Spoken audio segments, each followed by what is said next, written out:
Welcome back to part 2 of The Guilty Feminist. So plug in and get ready for the fun. Hello, Salford. Are you ready for the second half of The Guilty Feminist? And welcome to the stage, Deborah Francis White. That's me. Hello. Did you have a good interval? Yes. Did anybody meet anyone that they didn't already know? Yes. Who did you meet? Laura. Laura, you're famous now. I know, it's great. Oh, that's great. Did anybody offer to help? Yeah.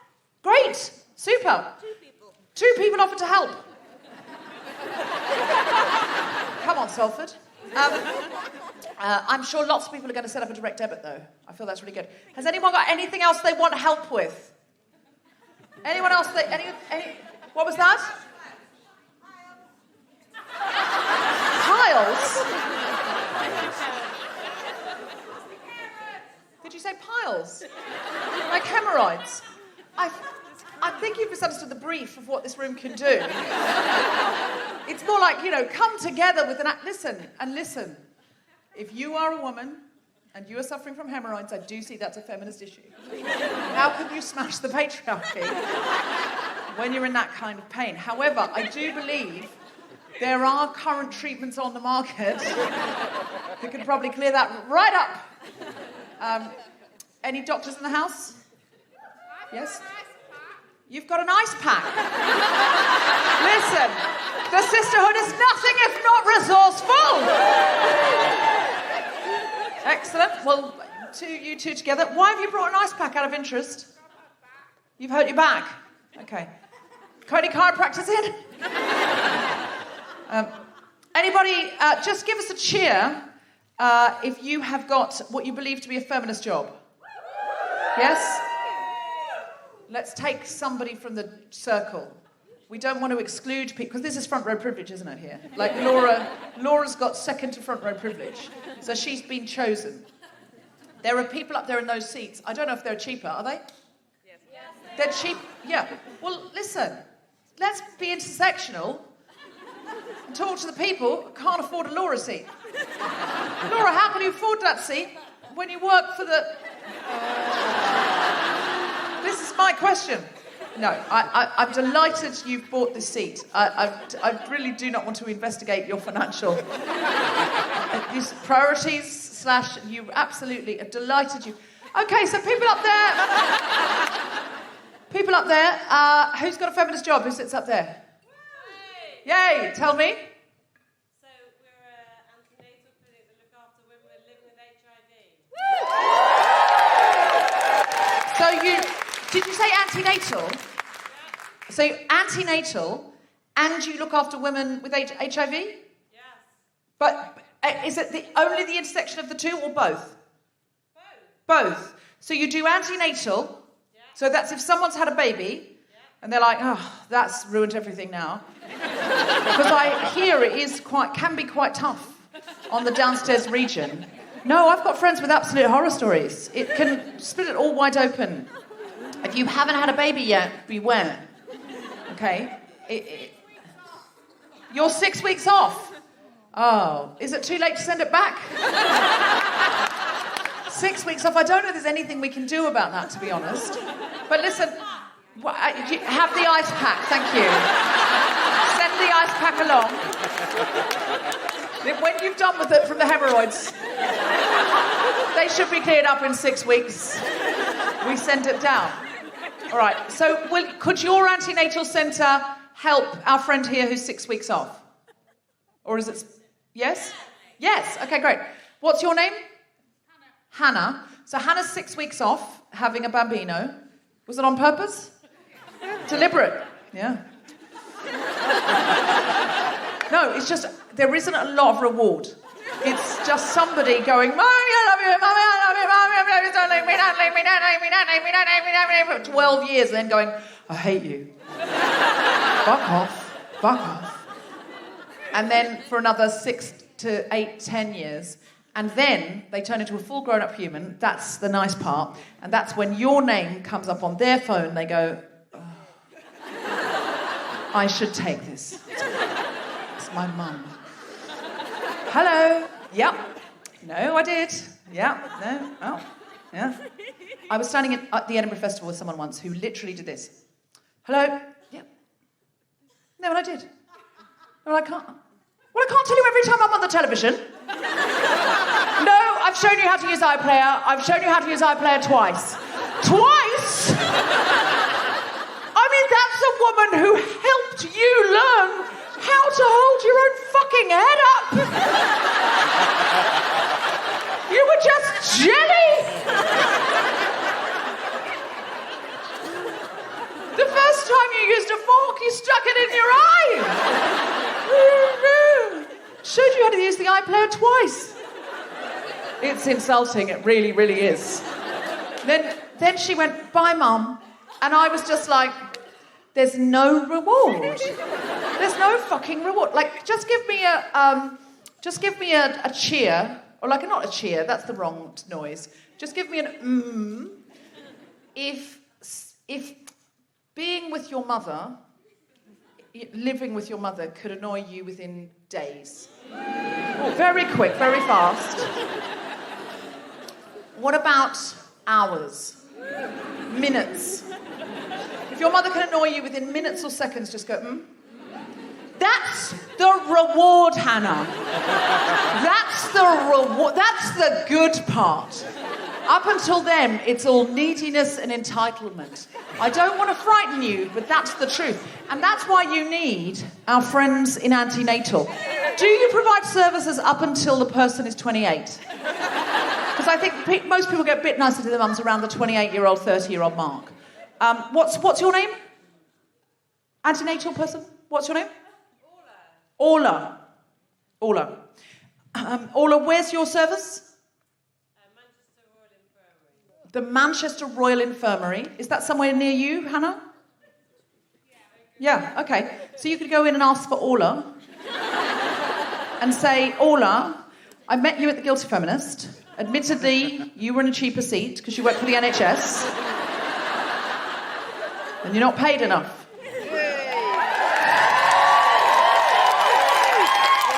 Am I wrong? Am I wrong? Am I wrong? I'm not wrong. Orla, I've just had this baby. It now wants everything from me. It's a parasite. It literally wants to eat off my body. It sucks at my body, at my nutrients, and bites down hard on one of the most sensitive areas of my body. And this is the other thing about that as well. One of my friends, she said, I just don't know. It's just my breasts have always been very sexual to me, and I don't know how I'm going to feel about the baby sucking on my breast.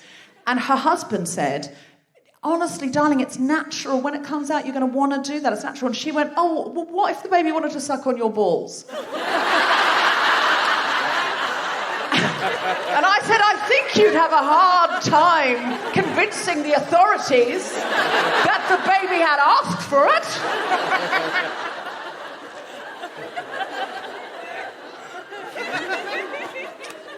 So, Hannah, go and ask for Orla if you are in the vicinity and just say, this baby is a lot of trouble.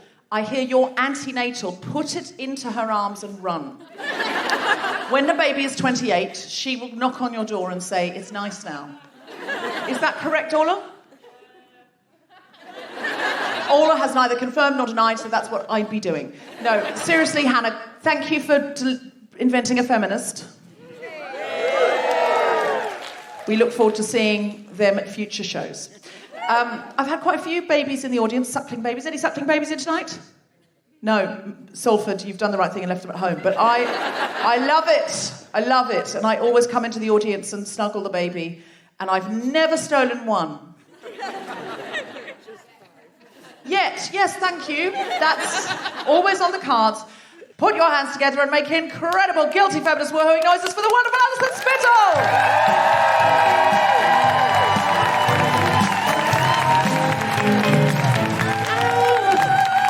Hello, Salford. How are you?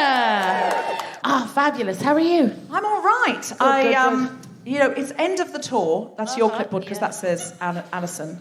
Oh, it This does. is my clipboard because it says Deborah. And this is how we know.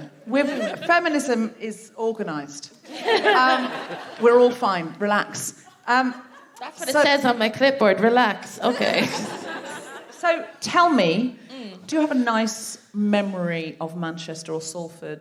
Do you have a good relationship with the city? Oh, Jesus. I have a relationship in a way. I used to be a massive fan of Morrissey when I was younger. I know.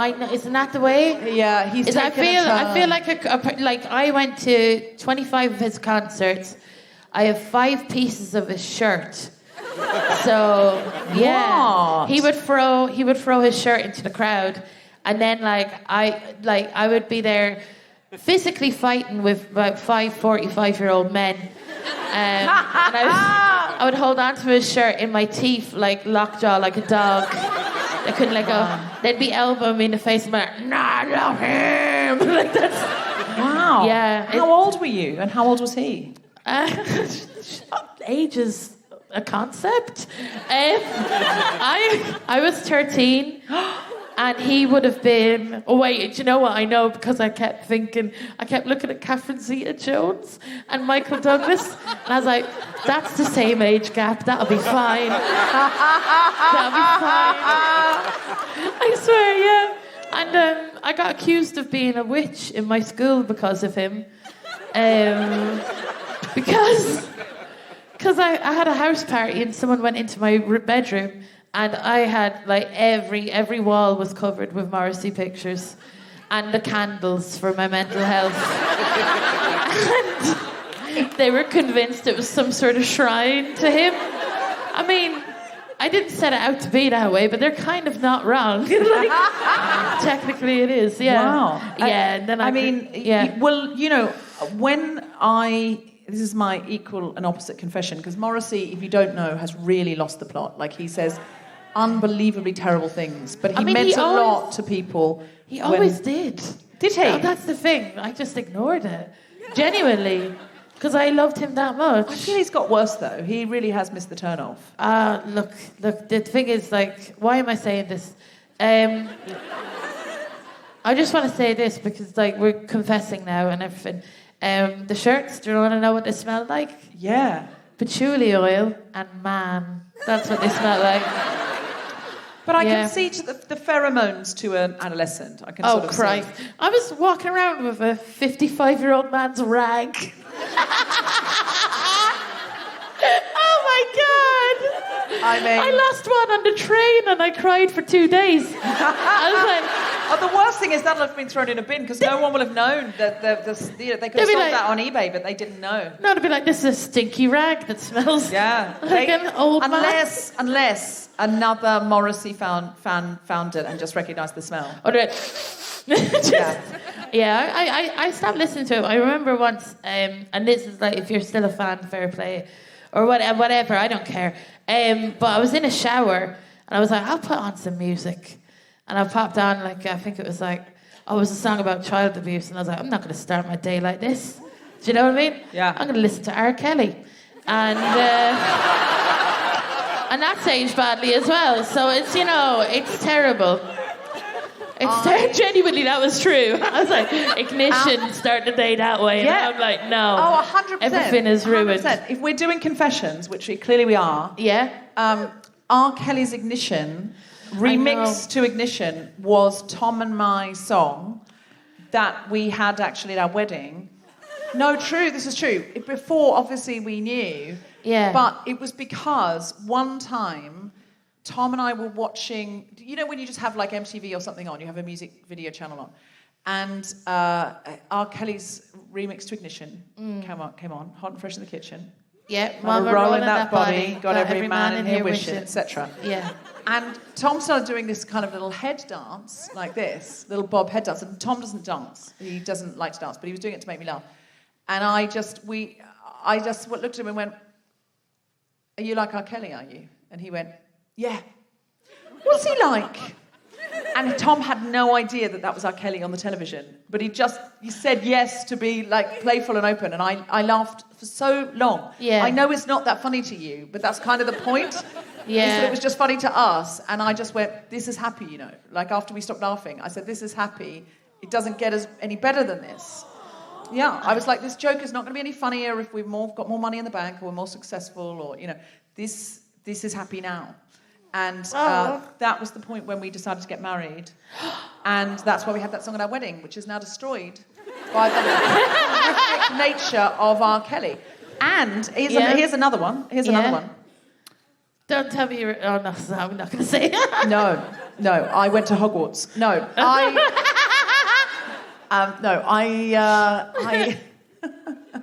No. We're really doing a tightrope here, isn't it wonderful?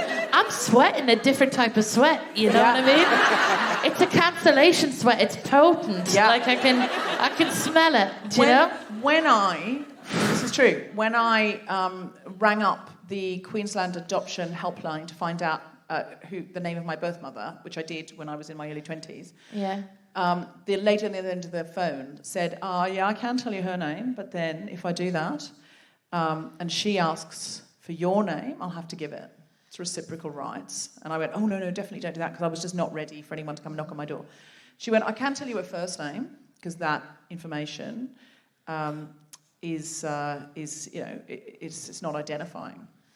And I said, oh, that would be really nice, yes. And she said, I'll have to put you on hold, because that information is in a more secret file. She went off, and I was like, oh, this is so exciting. And she came back and she went, I'm so sorry, I can't tell you. You're an exception to the rule. I can tell most people, but not you. You can't know your birth mother's first name. And I went, why?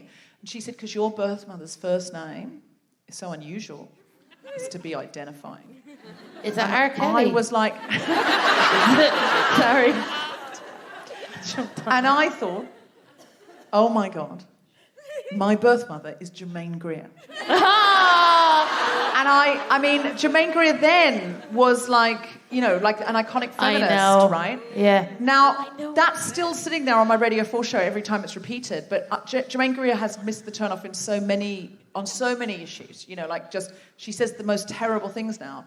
And it makes me sad, because for some years, that sounds like a joke, right? It sounds like a joke. Oh, my birth mother's Germaine Greer. I held on to that. And I'll tell you the truth, I really thought it was... I didn't definitely believe it, but I thought it was a good chance. Yeah. That my birth mother was Germaine Greer or similar. Listen, don't meet your heroes unless they're Alison Spittle.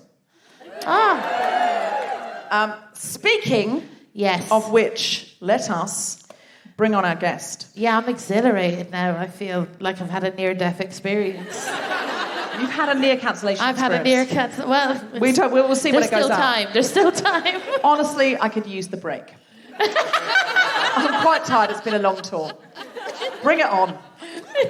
I'll tell you the truth. I was in such a hurry to pack for this. I couldn't pack anything. I just had to pull a suitcase out that already had some things in it from the last time. And I've come here with hardly any clothes, so this is a nightie. I've put it over a top, so it's got those shoestring straps like we used to wear in the 90s, which I know is back, but I feel if you wore it the first time, you definitely shouldn't wear it the second.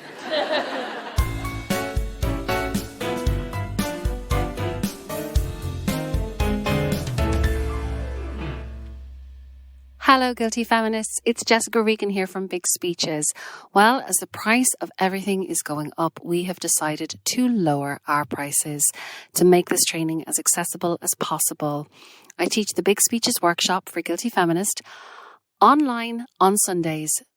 Our upcoming dates are August 28th, Sunday, and September 25th, also Sunday. Both workshops take place at 3:30 p.m. and they'll run for 3 to 4 hours, depending on the number of attendees. We've lowered our full price tickets and our subsidised tickets, so do book as fast as you can, as they won't be around for long. Really looking forward to seeing you. Thank you for bearing with us. We're very happy to be back. Please go to guiltyfeminist.com/big speeches to book your place now.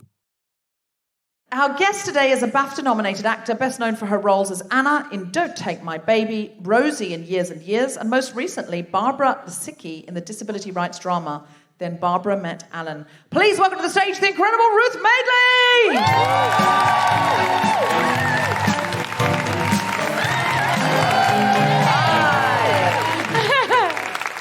Hello.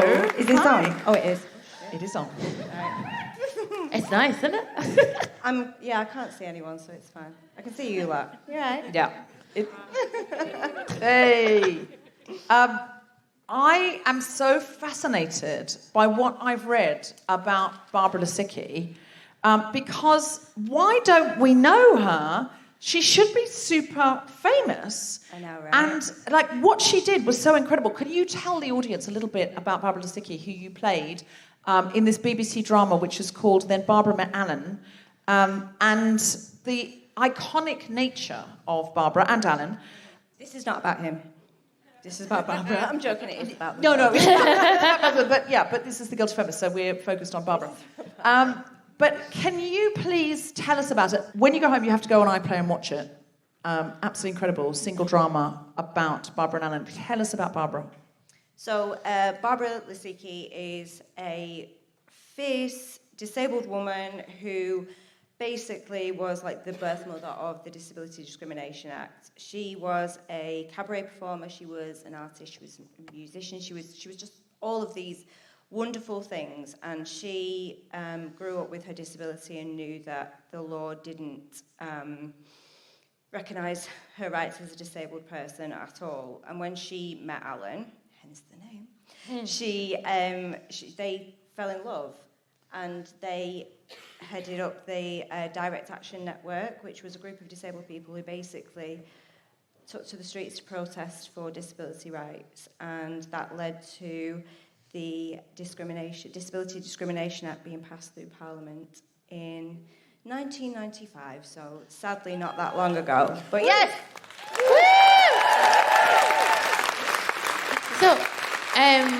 So the Disability Discrimination Act was brought in. What did it change? Like, what specific stuff did it change for people? Not enough. Okay. But yeah. Basically, before the Disability Discrimination Act was passed through Parliament, it wasn't illegal to discriminate against disabled people. Jesus. Yeah. So for the first few years of when I was a kid, I was very busy at the time playing with Barbies and having the time of my life. But during the first few years of my life, I didn't have any rights as a disabled kid. Right. I had a right as a kid, but if my mainstream school didn't want to put a ramp down, tough fucking luck. And that was how it was. This is so recent, isn't it? Because yeah, it's like Barbara and Alan met at a gig in 1989. Yeah. And went on to become the driving force behind DAN, the Direct Action Network. And this was the 90s. This seems too recent. Yeah, Toy Story was out that year. I know, it's terrifying. But and that was really good. It was so good. So good. I think that is what has shocked people the most about this, and still shocks me every time I talk about it, is how recent it was. Can you tell us about the Piss on Pity protest slogan? Sure, it's literally the best title ever for a campaign. It really rolls out of the mouth as well. Piss on pity. Piss on pity. What a fabulous thing to say, especially when you're really annoyed. Basically, the Direct Action Network came up with this campaign called Piss on Pity, where they wanted to block something called telethon, which is very much like a kind of children in need kind of style thing, where a bunch of non-disabled people would ask for money for poor disabled people so that we can have charity, rather than doing anything to change rights behind in Parliament. So their whole thing, the Direct Action Network, was about rights, not charity, and they wanted to kind of tear down telethon completely. That should be like, that makes me feel like there's so many problems in the world now that like charity kind of helps when it should be policy. That's the thing. I work for... Yes.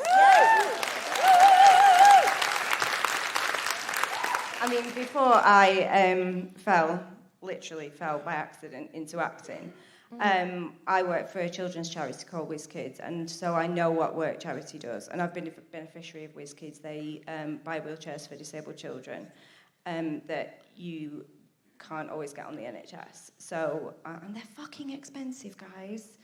I'm sitting on $5,000 worth of equipment. Ooh! Please don't rob me later. I need this. But yeah, they're so expensive, and people, this is not a luxury item, this is a need. Where the fuck was I going? Oh no, you were talking about charities and Yes, I was. Right, so I come from a charity background, and I know the work that they do. And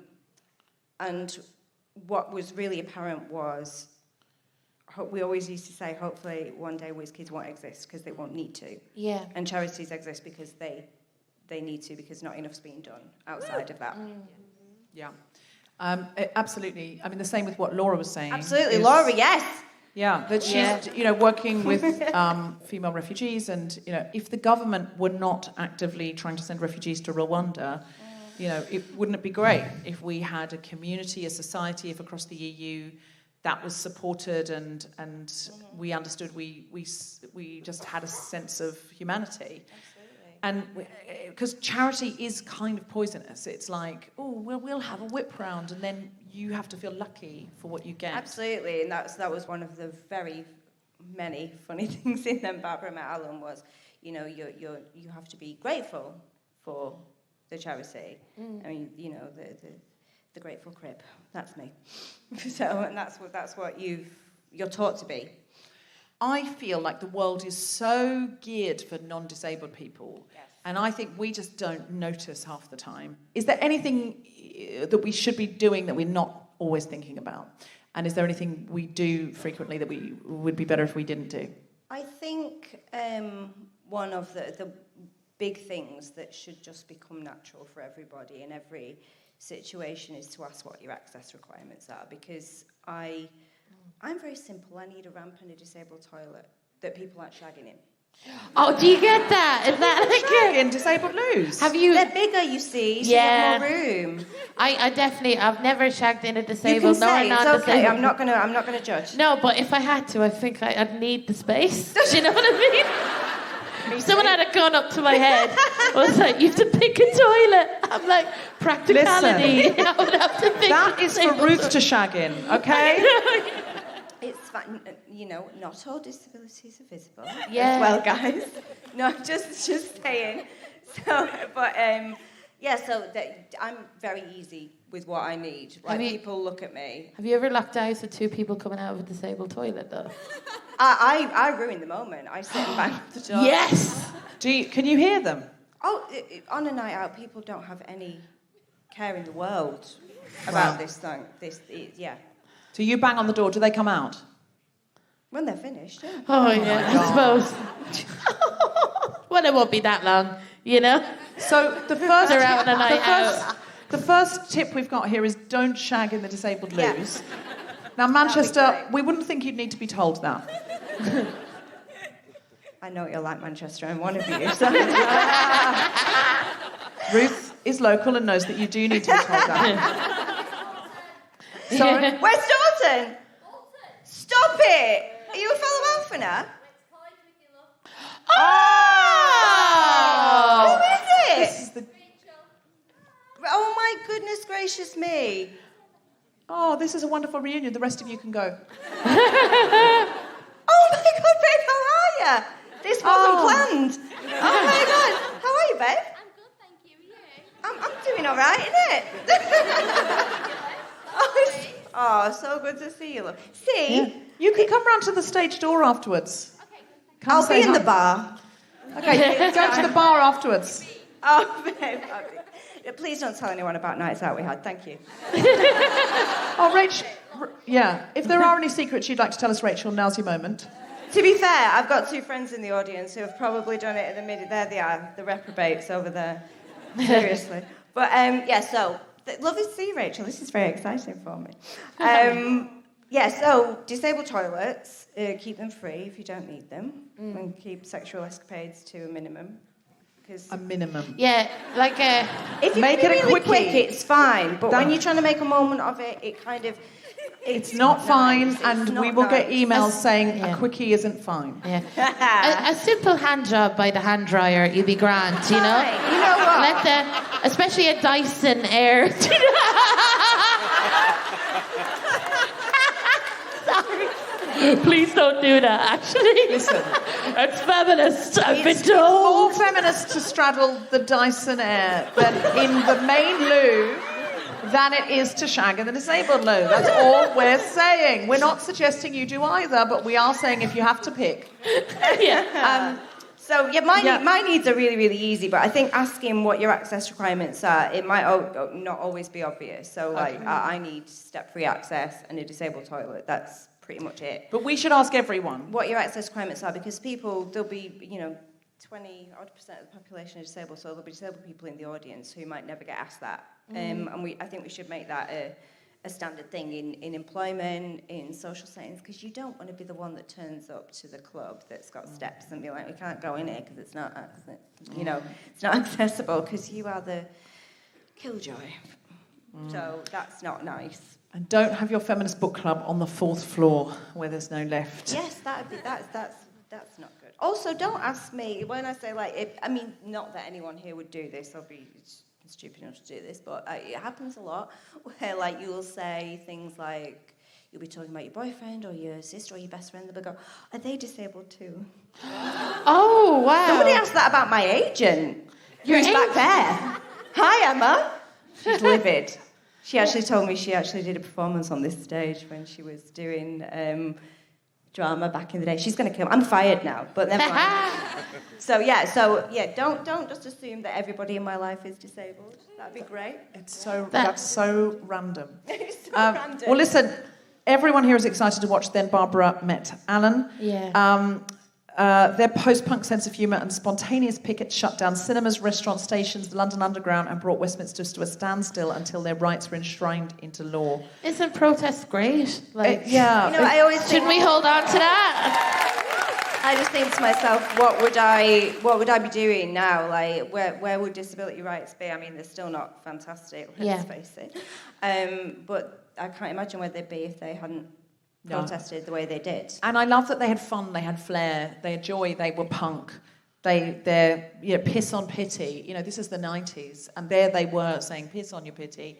We want rights. We want justice. We want fairness. And were they ever arrested? Absolutely. And the police vans were not accessible. Oh! Hey. Oh, wow! You were BAFTA nominated for Don't Take My Baby. And we are looking forward to seeing you in so much more. Have you got anything coming up that we should know about? Yes, but I can't say. I'm doing that really wanky actor thing, and I simply can't say. Oh, it's a secret project. Okay. It's stuff. All right. So there's lots going on that I'm very excited about, and I get to be very creative. And follow Ruth on social media. Where can we follow you? Instagram, Twitter, Ruth Madeley. You're at Ruth Madeley. Very, very simple. Okay. Keep it simple, guys. Very accessible, notice that. Very accessible, guys. Oh, yeah, another thing that you could do is for people who are blind or visually impaired is when you put in any photos on your Twitter, if you use alt text, that means visual readers can read it. And you can be funny with that as well. I've seen so people funny. be really funny. It's always really funny how people describe themselves. Yeah. Fit.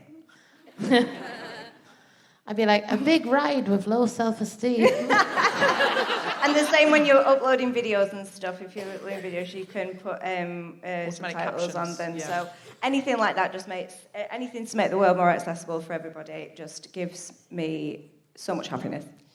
Wonderful. Thank you so much. Big round of applause for Ruth Madeley. For Alison Spittle. Check out Alison's Edinburgh show this year, which is called Wet. Yeah. It was originally about acrobics, now it's about my vagina, so it still works. And someone else has got an Edinburgh show this year, Sans Music, is the incredible Grace Petrie. Welcome her back to the stage, please.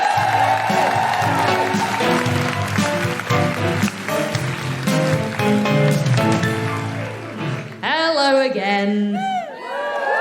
It's true. I'm doing an Edinburgh show this year without any music. Yeah, 3 of us are really excited about that. No one else is very into it, I don't think. Yeah, so I wasn't gonna sing this song tonight, but some people yelled it out in the first half. And you know what? It is Pride Month, so I guess let's sing something about Pride. So yeah, my Edinburgh show that I'm doing this year, it's called Butcher Do About Nothing. and it's an exploration of butch identity. Butch identity is something that is very close to my heart. I am a butch lesbian. Thanks very much. I'm very, very happy to be able to say to you tonight, at the age of nearly 35, that I'm proud to be a butch lesbian, right?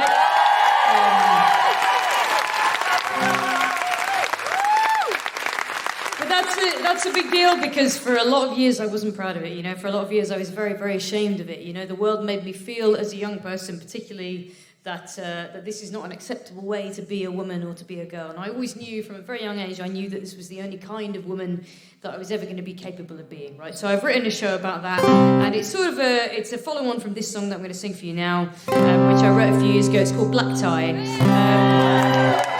Lovely, thank you very much. Some fans of the song, or of, you know, the concept of formal wear in general, you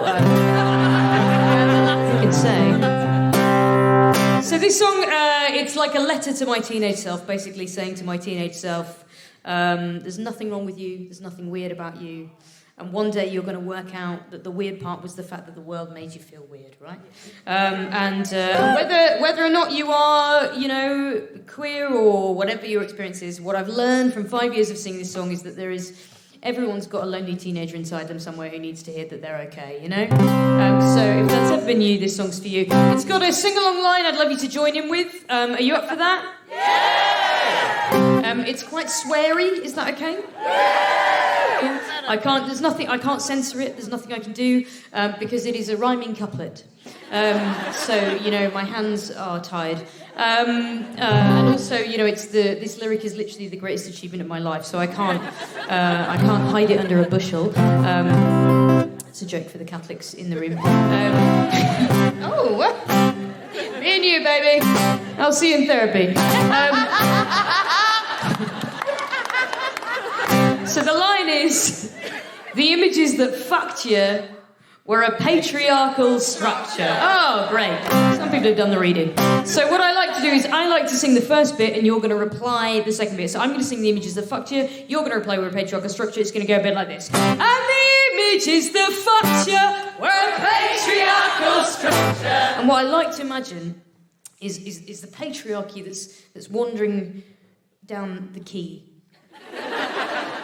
is going to hear you singing that with all your might. And the patriarchy's going to think, fuck. My days are numbered. You know what I mean? So can you do that for me? Can you lift the roof off the Lowry tonight with that sing-along? Cool. It's called Black Tigers, this.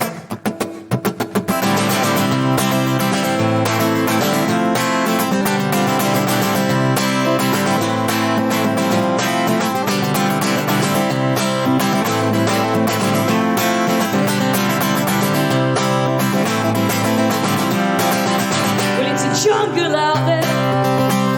The year 2018, I didn't think we'd still be sorting babies into blue and pink and all our progress. Yeah, I wonder what it means when the only girls clothes that work for me turn out to be boyfriend jeans. Well, that's fine, 'cause I decline a narrow set of rules that just don't work.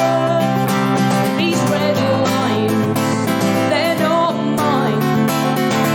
If you need me, you can find me ironing my shirt, 'cause I'm in black tie tonight.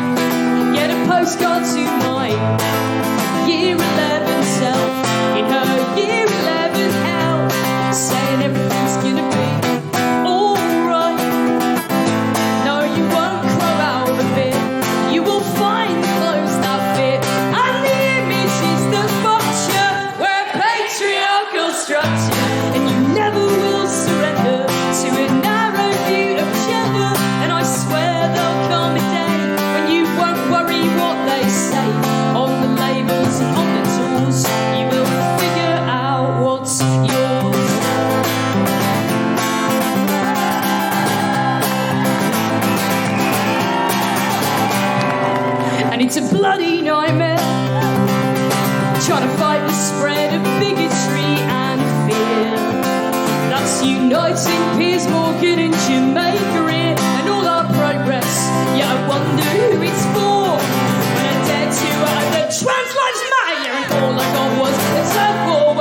that's fine, 'cause I decline.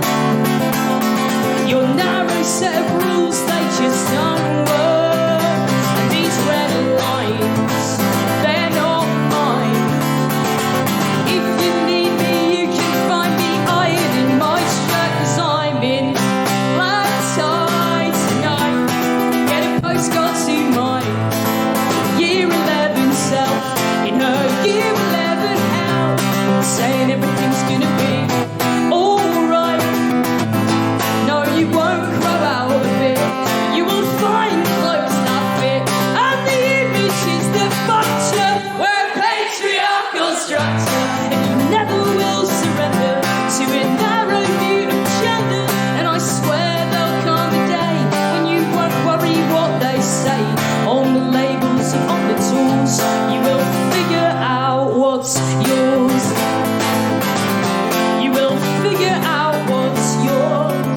And that it's got nothing to do with fitting neatly in a box that was constructed to make it seem like people come in just two teams, and anything that's in between ain't good enough.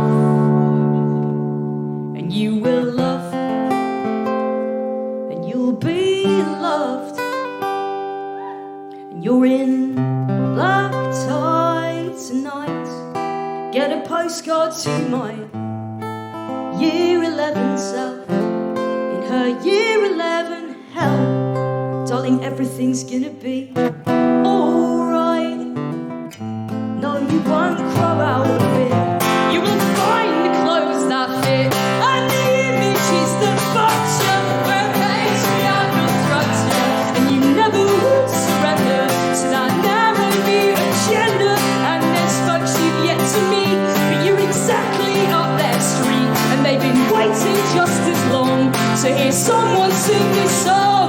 Better days are on their way, when it won't matter what they say on the labels and on the tools. You will figure out what's yours. Girl, you're gonna be so happy, and girl, you're gonna be just fine. And girl, you're gonna be so happy down the line, down the line.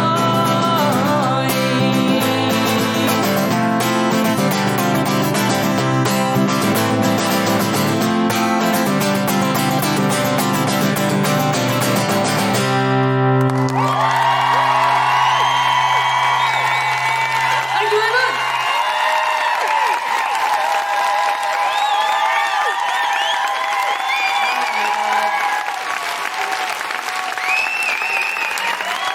I've been Deborah Francis White. We've been the Guilty Feminists. Good night.